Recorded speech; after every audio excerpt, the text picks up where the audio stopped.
Hey everyone, in this lecture we're going to talk about temperature regulation in the body and how it relates to exercise. So remember, humans are homeotherms, which means they maintain a constant core body temperature, so heat loss must match the heat gained. Our normal core temperature is around 37 degrees Celsius. Temperatures above 45 degrees Celsius can damage proteins and lead and enzymes and actually lead to death. Temperatures below 34 degrees Celsius result in decreased metabolism and cardiac function and can also lead to death. So, a thermal gradient exists between your core body temperature and the surface of your skin. So that typical gradient is around 4 degrees, so your skin is 4 degrees Celsius cooler than um, your, uh, your core temperature. That's ideal, but it can actually get quite high where your skin temperature is much colder than your core temperature in the cold, and in the heat you can get some variation as well. And so we're trying to maintain this balancing heat gain and heat loss to stay right at 37 degrees. So when it comes to measuring our body temperature, we would love to measure core temperature, but that's not always practical or easy or the what is capable of doing. So the way we measure core temperature is either through the rectum, the ear canal, or the esophagus, usually done in a laboratory. There are also these temperature pills where you can swallow those and they sit in your digestive tract. Simply defecate them out, but there's a little thing that you hold up to the stomach and it can read the temperature inside. This can be a core temperature, but it is affected by the contents that are being put into the stomach, and so not always the most accurate.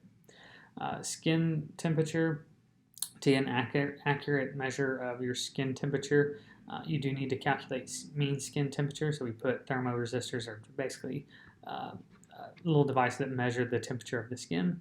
You put those in several locations across the body and then average those in order to get average skin temperature. So when it comes to heat production at rest, metabolic heat production is relatively small, but there are ways that we can increase this heat production either voluntary through exercise. We actually 70 to 80% of the energy that we create during exercise is released as heat. So a lot of the ATP that we are creating and burning actually goes straight to heat production and doesn't actually get utilized in muscle contraction. So there's a lot of heat production that's given off during exercise. But we also have involuntary things where you don't have control over, like shivering. Shivering increases heat production by about 5 times that of resting. So a good way to increase heat is through shivering. Muscle contraction is just involuntary. We also can release catecholamines or thyroxine hormones to increase basically the production of we increase metabolism, we increase energy production to create heat. This is called non-shivering thermogenesis. So we're creating heat, but we're not utilizing our muscles through shivering. And so you can kind of see those two there. So when it comes to that, we also must understand the mechanisms of heat loss. If we talk about heat gain, well, what's happening with heat loss? Well, radiation is one way we lose heat. So this is a transfer of heat via infrared. So 60% of our heat loss at rest is through this radiation. But we can also gain heat this way. So if you've ever been in the cold, shade, and then you walk out into the sunshine and you just instantly start feeling warmer, that's radiation from the sun heating your skin up, making us feel a little bit warmer, gaining heat through that. Conduction is body heat lost through the contact with another surface, so sitting on a metal chair that's cold. But again, all of these can go the other way of gaining heat. If you sit on a hot metal chair, A, it can burn you, but B, you'll gain a little bit of heat from that.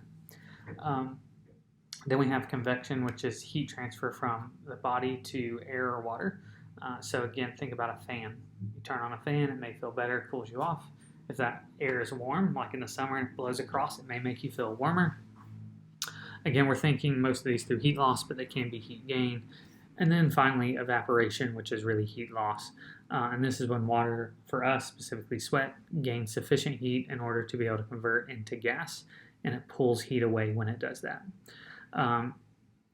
There does have to be what's called a vapor pressure gradient for this to happen. So We'll talk a little bit about that and show that, but basically water has to be able, this water vapor that is evaporating off your skin has to be able to move into the air, and so that pressure has to be greater. Think again, concentration gradient.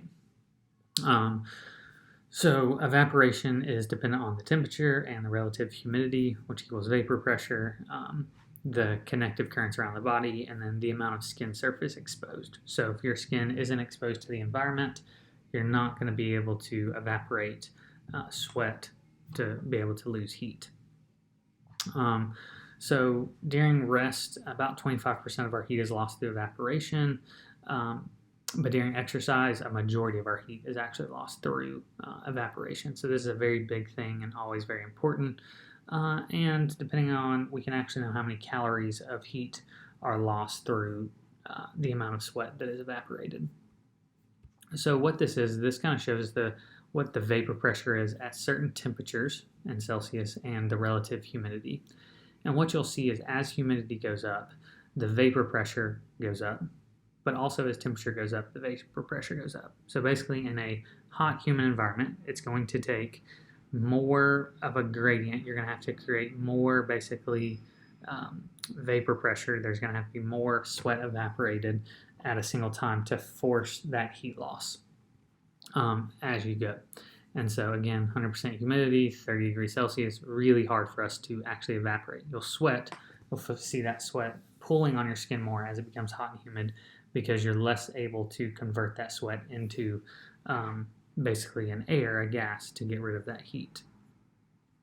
So this does a good chart of just showing you all those things from solar radiation and changing air temperature and humidity, ground radiation, reflection of that, but then our muscles contributing to body core temperature and metabolic storage of that. Our sweating from that, respiration gets rid of heat, our radiating that, and even convection and how we're losing that heat. So our body does store heat. So we produce heat that is not lost and is stored in body tissue. This increases our body temperature. So heat gain during exercise is equal to heat produced minus heat lost, right? So if we're producing more heat than what we can lose, we're going to gain heat. We're going to store that heat. We do know how much energy is required for that. So we know that to increase a single kilogram of the human body, it takes about 0.38 kilocalories or kcals. And so to increase your entire body to 1 degree Celsius, we take your body mass and times it by 0.83, and we can figure out how much basically kcals that is to increase your body by 1 degree Celsius. And so we can actually do the math to figure out how much energy is going into that. Now your body likes to regulate its temperature quite well. And so our body actually has a thermostat that works very similar to that of one in your home. If it gets too high, it cools us down. If it gets too low, it increases that temperature. And so this is usually done in the hypothalamus. And so we have the anterior and the posterior hypothalamus. And so the response to increase in core temperature happens in our preoptic anterior hypothalamus. And so this stimulates sweat glands for evaporative heat loss. So we basically produce more sweat to try to increase that. We also increase blood flow to the skin, allowing for increase in that radial heat loss as well. So if we get flushed, we get red, increased blood flow, we're going to lose more heat through that radiation. And so cutaneous skin vasodilation, increasing blood flow. And so also with our preoptic anterior hypothalamus, our response to decreases in core temperature is we will shiver and increase norepinephrine. And this will increase heat production. Will also decrease skin blood flow so we don't lose heat to the air and convection and radiation. So you're seeing how that signal is going to change what's going on. And so again, just like a thermostat in your home. And so you can see with an increased heat load how that changes and eventually leads to that vasodilation and sweating, where cold is going to increase shivering and reduce blood flow to the skin, but increase some of these hormones that are going to increase heat production over time. So when you're looking at this, if you have a fever, what this causes results from an upward shift in the hypothalamic set. So basically the body is saying things happen, and basically the body says, hey, it's okay for the temperature of our body to be higher. And so basically it's like increasing the heat on your thermostat. We allow the body to be higher to increase body temperature above normal. This is due to proteins, but also toxins from bacteria and the whole immune response.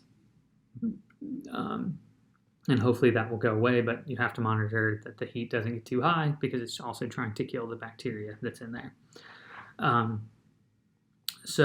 As exercise intensity increases, we know that heat production will increase because you're using more muscle mass to move faster, and so 80% is lost to heat. We're going to increase more. And so there's a linear increase in body temperature with intensity, and it's proportional to how much muscle. So if you're doing something with a low amount of muscle, you're not going to see the same increase in temperature as you would if you were using a large amount of muscle. And to get rid of that heat, we are very reliant on our evaporative heat loss. And so if something gets in the way of that, our body temperature will increase very quickly. So as the ambient air temperature increases, heat production remains constant with exercise, but we're less able to evaporate. And to get rid of that, and so typically our heat, our core temperature will go up. And so what you can see here is that radiation loss, connective loss, all of these kind of hit a peak, and we're reliant on evaporative loss to kind of make up that difference. And it takes a little while for those systems to get on board. And if we can't maintain this, then our temperature, core body temperature, will continue to increase until a point where we start seeing effects from that and performance is hurt. And again, you can see O2 versus temperature, you see that linear increase. And again, another chart just showing the same kind of things we talked about before. This is a good one. It shows, again, how that intensity increases, what's going on, and how everything's increasing. Total heat loss, total heat production, energy output. So again, we can kind of see that our temperature is going to go up because heat loss and heat production are not matched, especially as we get to higher intensities.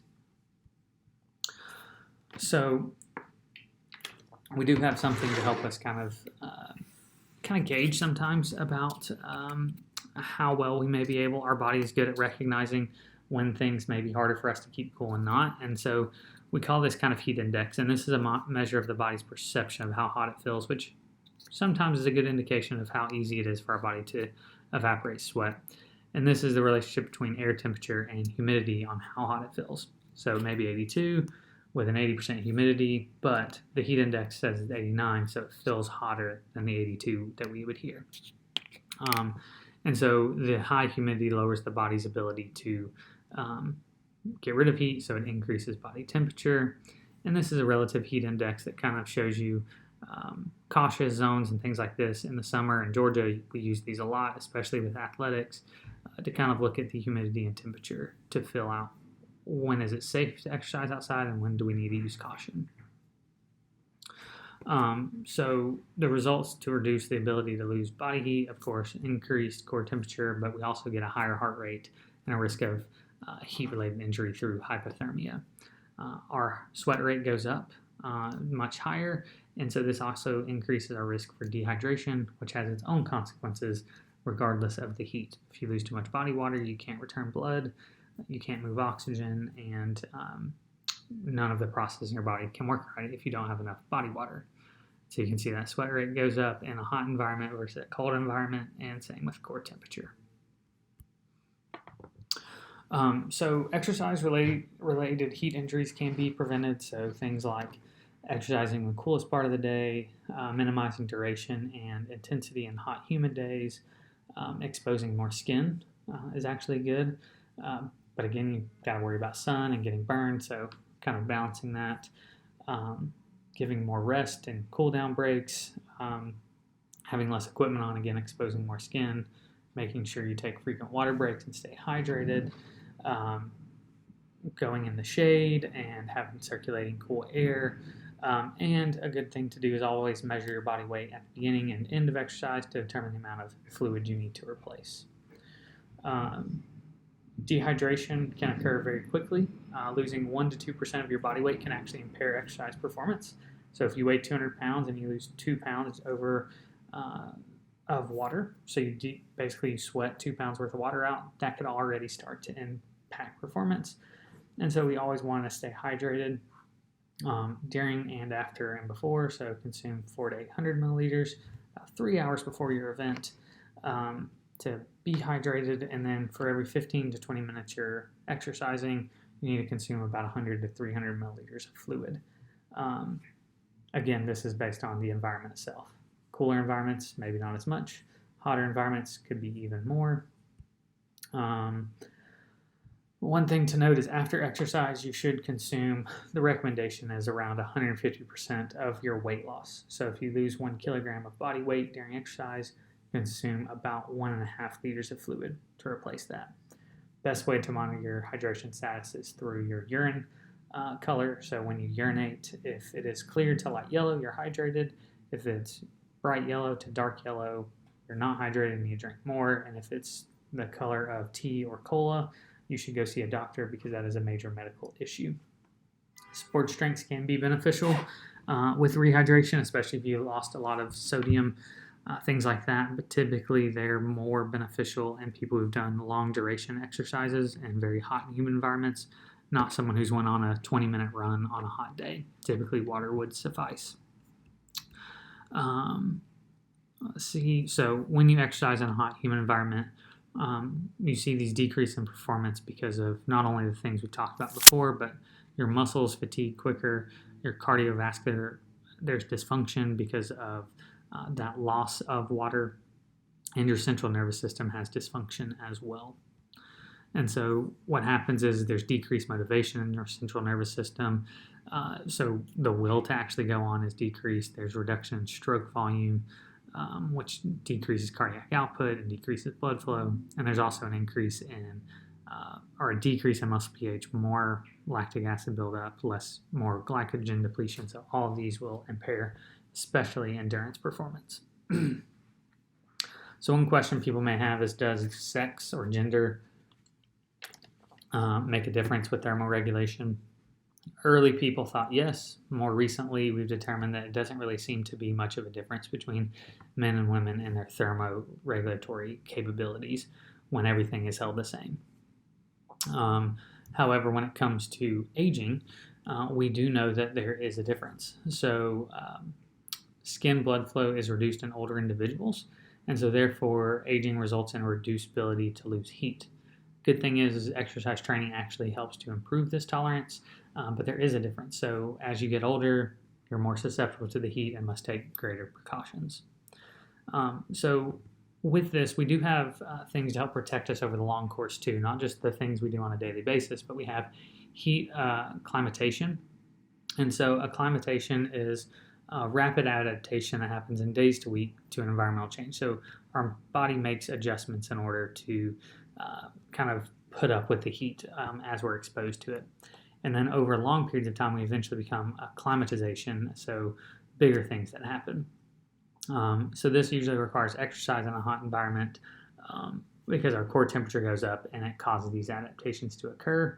But we also will lose these very quickly. So when it's not hot outside, so when winter comes, you'll see these things kind of go away, and then you have to rebuild them each summer. So just because you were protected at one time doesn't mean you're protected all the time, especially if it's been a while since you've been exposed to a hot, humid environment.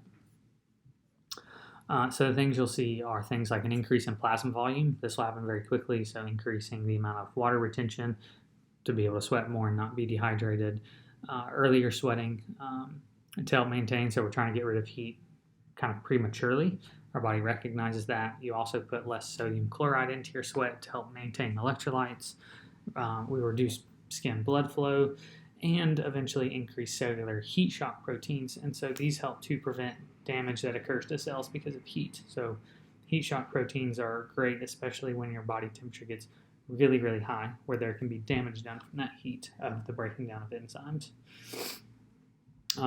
So let's see, repeated exposure to heat stress results in numerous cellular adaptations, eventually leading to the creation of heat shock proteins, which simply protect the cell from thermal energy. They just kind of hold the cell together so they don't break apart when they get too hot. Think about a steak. When you cook it, it literally gets easier to tear apart. So that's what happens if our bodies get too hot, and heat shock proteins help hold those together so they don't, they can still function correctly. And so you can see days of acclimation. So the more days we're exposed to it, the more we see those adaptations kind of occur. And so you can see that heart rate goes down and core temperature goes down after training, after acclimatization, because our bodies are better able to handle that. Another way that we can actually improve performance in heat is doing what's called pre-cooling. So we pre-cool the body. We actually lower the core temperature before we start exercise through things like an ice vest or cooling packs, ingestion of cold drinks, or even submerging you in water. This has been shown to be beneficial. A combination of techniques has been able to provide the best performance enhancements than just a single technique, because they all kind of interact a little bit differently, from neurological function to actual that hypothalamus function of core temperature. So a lot's being playing into that. So one thing we haven't talked about as much is exercise in the cold environment. Exercise in the cold environment hasn't occurred as much as it has in the heat. We've studied a lot more about heat stress than cold stress. But in the cold, we are worried about maintaining that homeostasis or steady state and decreasing our core temperature. So hypothermia is the biggest thing, which is a large decrease in core temperature, so greater than about 3 degrees Celsius. Exercising in a cold environment results in enhanced body heat loss. And so this reduces chance of heat injury in the cold. So the biggest thing when it comes to this is a combination of proper clothing and increased metabolic heat production, increase during exercise, reduce our risk for hypothermia. So if you layer properly and you're increasing metabolic function, so exercising, we're less likely to experience this. However, there are things that can overcome those. So swimming in cold water overpowers the body's ability to create heat and prevent heat from being lost, and hypothermia can occur very quickly. Another thing that can help you with that is subcutaneous fat, so fat right underneath your skin. Having a thicker layer of that actually improves cold tolerance because it helps to reduce heat loss. That's how, like whales, they have a layer of blubber, which is a really thick layer of subcutaneous fat that holds heat in, so they can be in really cold water and not succumb to hypothermia.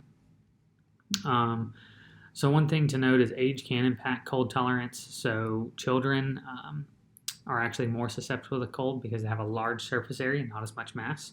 So children, relative to our size, height-wise and basically surface area-wise, have close to adult surface area, but their mass, their muscle mass, their body mass isn't as big to help generate that heat. Also, when it comes to elderly individuals, they typically have lost a lot of muscle mass, and so they're at greater risk for hypothermia because they don't have muscles that can shiver and produce as much heat as an adult does. So cold temperature can negatively impact sports performance. If your hands are exposed to the cold and they become numb, this causes a response in the nervous system that can actually reduce our performance. And so making sure that nothing becomes numb, having those kind of protected external areas like hands and nose and ears and things like that. As blood flow increases, you may be able to take those off and maintain a good body temperature, but again, if it's too cold, you want to keep those covered. So we do know that if your muscles get too cold, they will perfect a performance. So if you're submerged in cold water and your muscle temperature drops to negative, drops by 8 degrees Celsius, we can see massive reductions in power. But during typical exercise in cold air environments, so not submerged in water, typically your skin may get cold, but your muscle, the core of your muscle, is not going to get cold enough to affect performance, and so it's not too much of an issue. So the impact of cold air on aerobic performance hasn't really received a lot of research, but it's not fully clear. But right now, it's tending to pointing that there's not too much of effect. But over time, again, there could be from those. The longer you're in the cold, the more you're exposed, the more likely it is to decrease body temperature. So the biggest risk when it comes to exercise in the cold is people who are in cold water. They're most likely to succumb to hypothermia, very life-threatening. when you get that cold. Exercising in cold air, much less of a risk for hypothermia. You do have to worry about skin being exposed and getting frostbite, basically your skin freezing. Breathing in cold air doesn't really pose a risk to our respiratory tract. We are very good at warming air as we bring it in. Our body is designed to warm air and humidify it as soon as we breathe it in. However, if you do have asthma, breathing in a lot of cold air can kind of dry out those airways and increase the risk of having an asthma attack. So acclimatization to cold. So this results from low skin temperatures, at which shivering begins. So basically, if you're shivering, you may have some things. So we will increase non-shivering thermogenesis, so increasing those hormones that increase metabolic rate will occur if you're continuously being exposed to cold temperatures and shivering. We are also good at improving peripheral flow to our hands and feet to improve dexterity and make sure our fingers and toes and nose don't get too warm and succumb to frostbite. You can also increase your ability to sleep in the cold to reduce shivering, again, going back to those hormones being released to help improve metabolism and keep that non-shivering thermogenesis that we talked about before. These occur pretty rapidly. There's not a ton, so we don't have nearly the acclimatization for cold as we do heat, and we lose them just as quickly as we lose those heat-related acclimatizations. So this kind of covers up hot and cold environments as it relates to our bodies and exercise, and hopefully you guys are enjoying all of the things we're learning so far this semester.